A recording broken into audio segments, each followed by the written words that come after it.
welcome to my knitting vlog. My name is Annika and I'm a knitwear designer from Finland. It's been a while since my latest episode. I'm sorry about that. It's been a very hectic 2 weeks, but now I'm here again.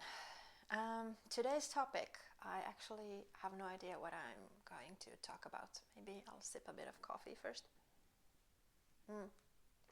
Cold coffee. For those of you who are interested in Finnish culture, you can find probably one of these Moomin mugs in every Finnish household. I have quite a few of them. This is unpaid commercial, but most of them I stored away by now. Anyhow, I'll put this away. Over there, that's good. Okay, first of all, let's talk about what I'm wearing because it's part of the things that I want to show you today. You've seen this before. This is a self-drafted sweater. It has absolutely no name. And it's made from yarn that doesn't exist anymore. It's hand-dyed Finnish wool from Louhittaren Luola. I don't think that she's dyeing yarn anymore, at least to what I've heard. I made this already maybe 5 or 6 years ago, something like that. It doesn't have a pattern and I am not 100% convinced that it will ever turn into a pattern or that I can grade it. It has a few issues. I mean, with I think this pattern here is 20 stitches wide, so fitting that into different size ranges might come with a problem. But anyhow, that said, this is my most worn sweater, as you can see from the pilling. It needs a shave. Actually I'm going out after this recording, so I'm already wearing this. And I also have a Merino wool base layer. Also tips for how to dress for winter. Anyway, I'm trying not to scratch the microphone, but I'm not sure if I'm succeeding in that. I was actually thinking very, very long time ago when I was still working in a yarn shop, I wrote the newsletters, and in one of those the topic was, why are you knitting? So that's still a relevant question and I've been thinking about it. Why am I knitting? I really have no answer. I have probably multiple reasons. I have the need to distract myself from many things occasionally. I find solace in knitting. I also notice that I focus better if my hands are moving. What else? And of course, from the designer point of view, I just want to see if my ideas that I come up with in my head, if they can be actualized. Is that the word? Maybe. Or not. Some things work, some don't. Also, if I draw something like a colorwork pattern, it might not actually work on the needles, so I have to test them. Those are probably the main reasons why I'm knitting, but there's also probably something else. Maybe it's sort of tradition or legacy, but I don't have a memory of it, but my grandma and my mother told me that when I was a very, very tiny girl, probably 1.5 or 2, I was entertained at my grandma's place by just looking at embroidery yarn in all the colors of the universe. My grandma used to do a lot of embroidery way back when, and she had tons of colorful embroidery yarns.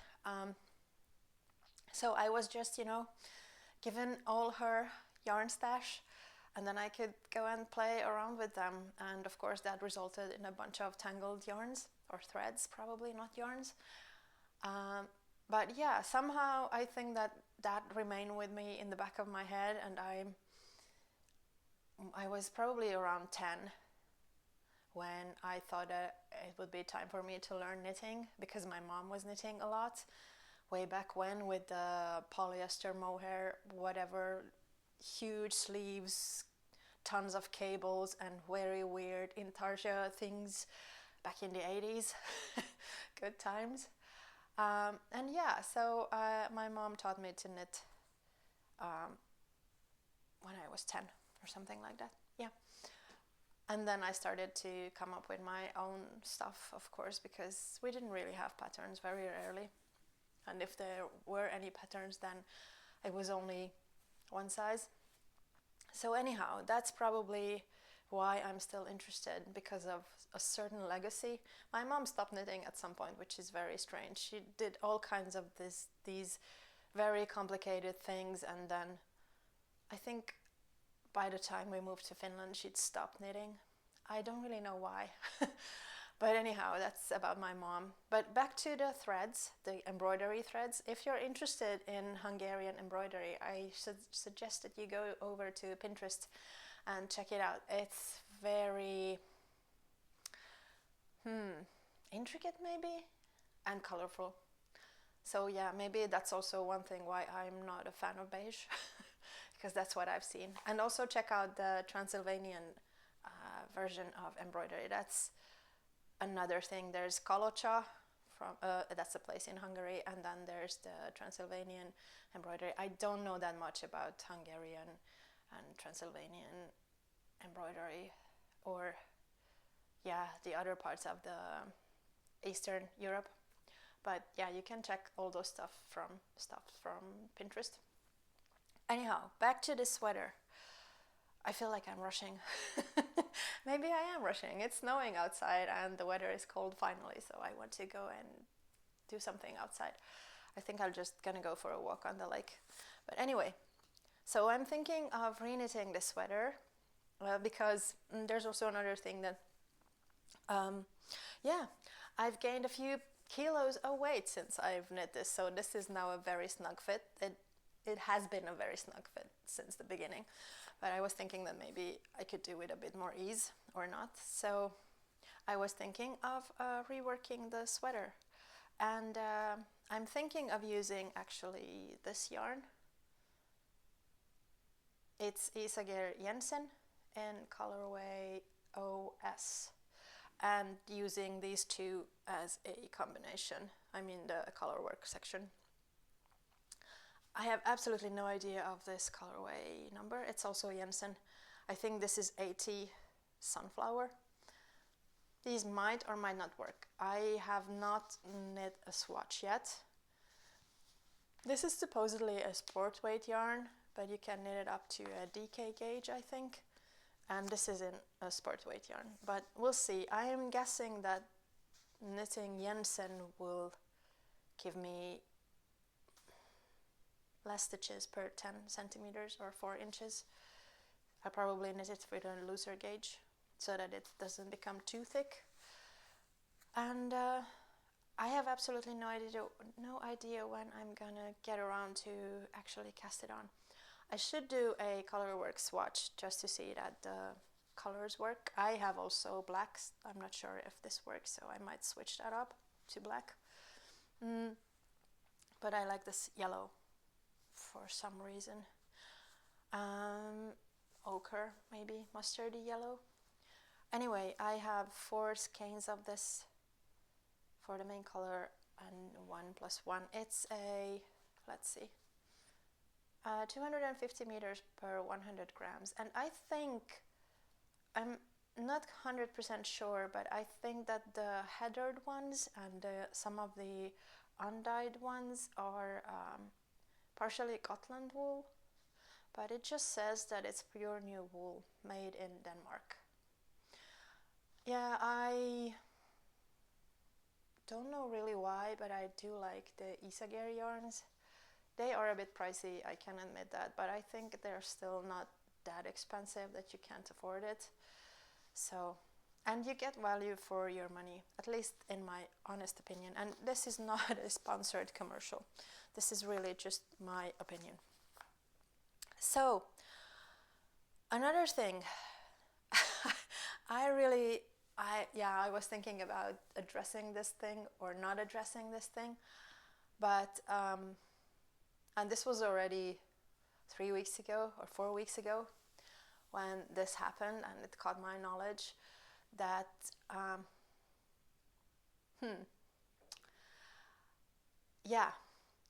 I made an episode a few maybe a month ago or maybe more, about how much how much pattern should cost, knitting patterns. And yeah, apparently they shouldn't cost anything. So if you don't know what I'm talking about, somebody noticed, I think a designer, I think it was Fabelware, I don't know her name. Anyhow, or maybe it was brought to her attention that some people have actually set up a Discord group where they were sharing paid patterns to everybody, to thousands of people. And frankly, I'm not really surprised. I've been thinking about this a lot and what I want to say. It's like, well, it is sad and it's wrong, and you cannot share copyrighted patterns, and it is not gatekeeping. That was one part of what they were saying, that the people who are asking money, the designers, for their patterns are gatekeeping people from knitting. And also some other very strange argument, like Petit Knit doesn't need more money and other stuff. I mean, yeah, I read the Reddit conversation. I checked also Instagram, and I can't remember what I was just Googling around to see what people were saying.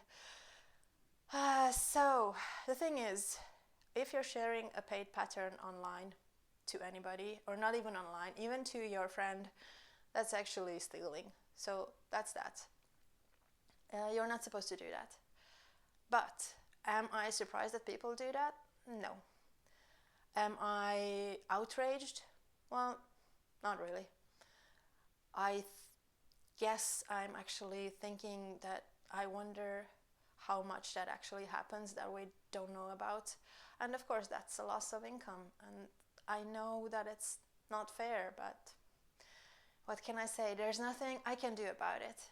And if you can do something about it and buy a paid pattern and not share it, I'm happy that you do that. So yeah, that's probably my 2 cents about that topic. And there's been other stuff going on in the knitting community that probably is not, there's a word for it in Hungarian, but yeah, but never mind that word. Doesn't stand scrutiny, maybe is the word. Like somebody, a test knitter did share a pattern before its release on some online forum and whatnot, but I don't know, I'm just, yeah.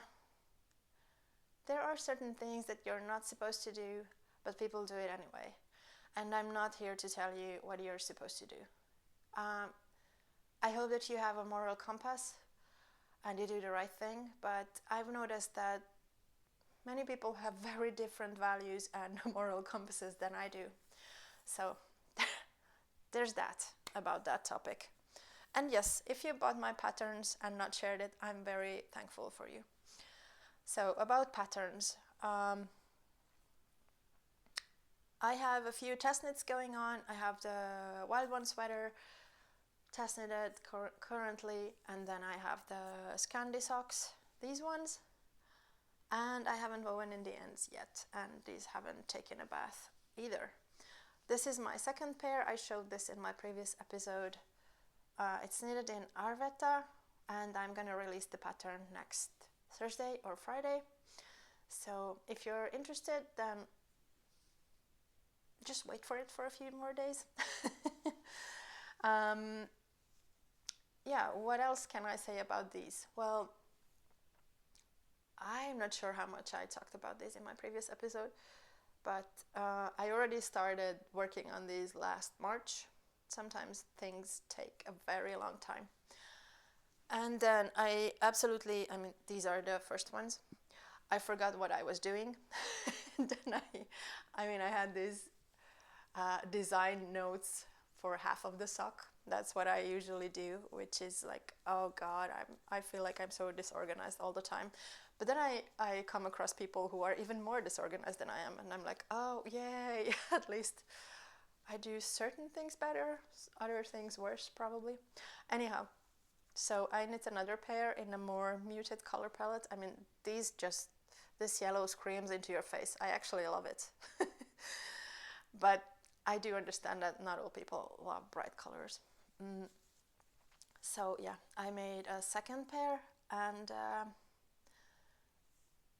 yes, these are designed with the idea that you can use up tiny amounts of leftover yarns. I can't remember. I think the least, this is contrast color 2 uses the least amount of yarn, which is like very, very tiny amount of scrap yarn. Of course, you can knit all motifs in a different one, so make it a rainbow or something. And this will come in 5 sizes. So there you have it.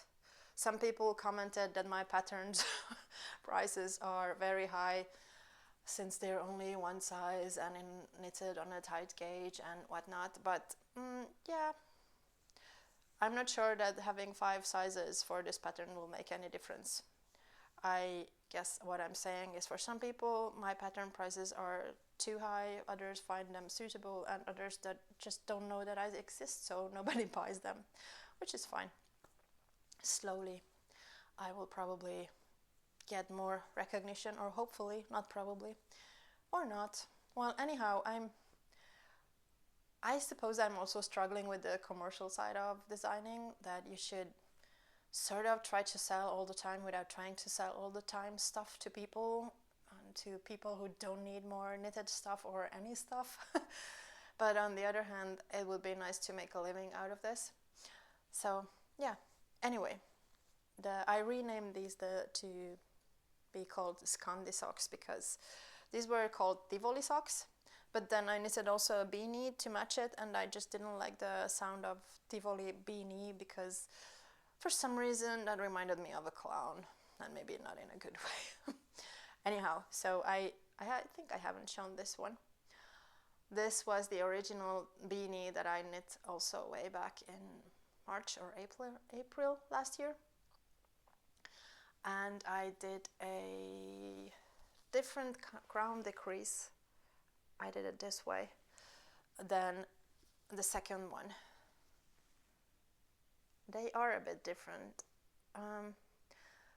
This is knitted from the leftovers of the sock and some tilia, tin silk mohair, and some other silk mohair from a Finnish dyer called Ilun Handu that I had in my stash. Well, actually, I had to buy a tilia skein. Oh, I have some pink on it. And what can I say? The tilia scratches me a bit, but I'm gonna put this on anyway. And yeah, why? I can't see myself, so I'm not sure if I aligned the ribbing properly. I can't even feel it. Why I reknit it? Because I wanted to grade it so that it would work for multiple sizes instead of this crown decrease. But I still haven't finalized the pattern, so maybe, since we are now already in the middle of February and I have actually 2 secret projects that I should cast on because they have a deadline for a publication, I don't know when I get around to actually call for test knitters, which I'm sorry, sometimes things take time for me. Am I sorry? I'm not quite sure. Maybe I should just, be fine with it, that things take time. It's not that fast that, YouTube and also Instagram sort of pushes you to create and push out things all the time, which is okay if you can actually do that without burning out, but I don't think that works for me. So maybe I would like to somehow participate in a slower pace of making things, and maybe be more considerate in what I actually love doing. But it's a long process, because I've probably said this before, that I feel the pressure to put out patterns all the time, constantly, because unfortunately it is so that the newest pattern sells the most. I mean, of course the oldest ones do get some sales, but not much. So yeah, anyhow, this is knitted entirely in Knitting for Olive Merino and soft silk mohair. It's a lovely hat. It's sort of inspired by the bohus and Nordic traditions. Both are lovely. I actually don't know which one I like better. I think I partially graded it already for five to six sizes. Not sure. I'll put this on as well. Maybe I'll use this today when I go outside. And I'm also thinking of maybe making matching mittens, but that might come next fall. But I don't have any more of this Arvetta. I don't know about you, but do you? I tried to make scrap yarn projects to use up what I have, and then I end up, buying more yarn for that scrap yarn project. I think that's a common thing for knitters to do. So that's kind of funny. So in the end, I end up with more yarn than I had when I started. Yeah, it is silly. Oh yeah, and just in case you've missed it, probably you haven't. There is a theme going on here. As you can see, yeah, I can be sort of matchy-matchy without hopefully being too matchy-matchy. Yeah, what else is new? I drank my cold coffee. I should be going outside. Yeah, the winter has been very strange this winter. Somebody asked me, living over in Canada, what do I mean? Because I posted a photo on Instagram I said that, yeah, well, it hasn't been very cold and there's much snow. And then she said, but yeah, but that's snow over there. Like, yeah, but that's like 1 centimeter. I don't consider it sufficient. Yeah, and at the same time, I've been watching on Instagram photos and videos from Japan where they had 2.5 meters of snow in a week in Miyako. And I'm just thinking that, oh, please. I don't know. I want to manifest tons of pattern sales, which is highly unlikely, so that I can get to go to Japan next winter, because Japan has tons of snow. And, well, that varies, but usually they have tons of snow because of how they are located, the winds from Siberia, and how the sea currents work.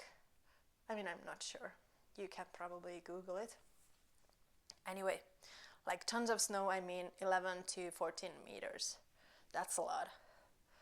And I do know, for those who live in Canada, that you also have tons of snow, and also in Utah and around Salt Lake City you get tons of snow, and Jackson Hole, but I haven't been there, so I've just seen the snowboarding videos. And oh yeah, now I'm getting into snowboarding, my other favorite topic. I am ashamed to say that I've been snowboarding twice this year. I have tons of stuff going on behind the scene, and like I said, it's been a crappy winter, so I haven't felt like going out and snowboarding. But anyway, I watched, it's on YouTube, you can find it probably under the North Face, brand. The Xavier Delarue and Victor Delarue, and was it Myla, Xavier Delarue's daughter? They went snowboarding in the Antarctica. It's a half-hour video. If I remember, I'll try to link it down below. And yeah, about North Face. A few years ago, I was really happy to finally find a brand that makes stuff that work for me. I mean, the shoes fit. Yeah, if the shoe fits. But and I also bought a running jacket. Yeah. But then I noticed that they made a collection with Kim Kardashian, and I just, yeah, and that's beige and brown. So I probably will stop buying North Face, which is such a shame, because I tend to be loyal towards certain brands, but then they do something that unfortunately I disapprove. I do have strong opinions, and probably I should stop apologizing for having them. But yeah, I just I think it's a good strategy for them, and they sell tons of stuff with teaming up with Kim Kardashian, but it's not for me. But I do appreciate Xavier Delarue. I think he's such a great snowboarder. There are others, of course. Yeah, I think my favorite one is still Travis Rice. Probably because I met them once in Japan. No, because he's a great snowboarder and he does tons of free riding stuff. And he also runs the, is it Supernatural, the champion competition thing, the backcountry riding, and he does insane lines. So check him out as well if you're interested in snowboarding. But yeah, I think that's my 2 cents on snowboarding. And just in case you're wondering what I'm wearing underneath, I said that this is a merino base layer, and I'm not sponsored by anyone. I'm just saying what I think works for me. I have a few of these merino wool base layers from Caritra. I've had these for the past, well, not this particular one, but similar ones, 15 years, I think. Yeah, and I heard from an ex-colleague of mine that her daughter actually wore them out, the pants, very quickly. I haven't noticed anything. I've never worn them out, actually. I had to throw out one pair of pants because some sort of moths or something got to them, so it ended up with tons of holes that I couldn't repair. So that's that. And this is the thickest one. It's called Rose Base Layer. Thickest one. They have in the description about the product of how many, is it micrograms? I haven't checked it for a while, so I don't know. Like 200 something in, is it an inch? How thick is the wool? And then they have the other one, which is the Smecker that I have. I probably pronounced it wrong. That is a bit lighter weight. So I have only two ones. I have a top and then a bottom in the same stuff, and then I have the other one in Smecker, the top and the bottom. And that's all I need, actually. So that works fine. I have some synthetic stuff for running, but I've noticed that they start to smell very rapidly. Is that the word? Even if you wash them, they just, ugh. And that's not the issue with these. So I recommend these. They are very expensive. Very expensive. I think that 110 euros for a top is quite expensive. But I leave it up to you what you find expensive and what you don't find expensive. But yes, I haven't been cold in these. And of course, if it's minus 30, then you need more stuff. But it hasn't been cold around here, that cold in a few years. More than a few years, I think. The last time it was cold, it was minus 22 Celsius. Anyhow, that's about my merino stuff. I'm gonna go now outside, and I hope that you have a lovely day. And of course, I would love to hear why you're knitting. I'm not sure that I managed to analyze why I'm knitting in a very coherent way. I probably will go outside for a walk and then come back thinking, oh, why didn't I say that? Well, anyhow, thank you for watching, subscribing, and sticking out till the very end. You can find my patterns if you want them in the link down below, or you can also sponsor me on Ko-fi or not. It's up to you. Have a great day. Bye.